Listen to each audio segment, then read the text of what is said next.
அனைவருக்கும் வணக்கம். மாணவர்களுக்கான இந்த வார சிந்தனை: பிறரிடம் நன்றியுணர்வோடு இருங்கள். சில மனிதர்கள் நம் சமுதாயத்தில் இன்பம் வரும்போதெல்லாம் அவர்களோடு இருந்துவிட்டு துன்பம் வரும்போது அவர்களை விட்டு விலகி விடுவார்கள். உதாரணமாக, பிள்ளைகள் வளர்ச்சிக்காகவே உழைத்த பெற்றோர்களை சில பிள்ளைகள் முதியோர் இல்லத்தில் விடுவதும் உண்டு. தன் வளர்ச்சிக்கு உதவியாக இருந்தவர்களை மறந்து விடுவதும் உண்டு.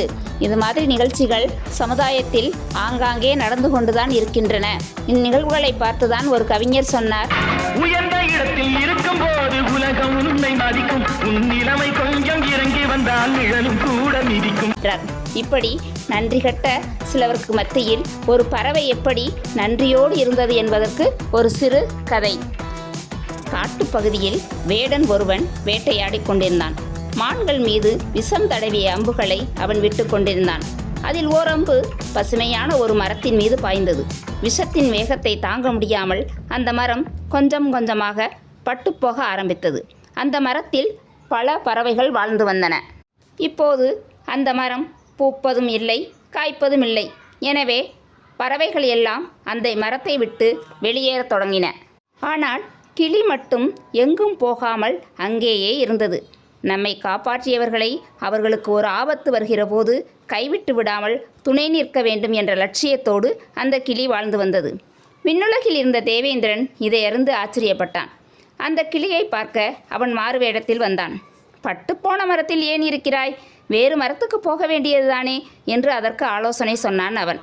கிளி அதனை ஏற்றுக்கொள்ளவில்லை. இத்தனை காலமாக எனக்கு தங்குவதற்கு இடமும் உணவும் கொடுத்த மரத்தை அதற்கு துன்பம் சூழ்ந்துள்ள இந்த வேளையில் விட்டு பெறுவது சரியல்ல. நன்றாக மழை பெய்து இந்த மரம் மீண்டும் துளிர்க்கலாம். நிச்சயம் இது உயிர் பெறும் என்ற நம்பிக்கை எனக்கு இருக்கிறது. எனவே நான் இங்கிருந்து வேறு இடத்துக்கு செல்ல மாட்டேன் என்று அது உறுதியாக சொன்னது.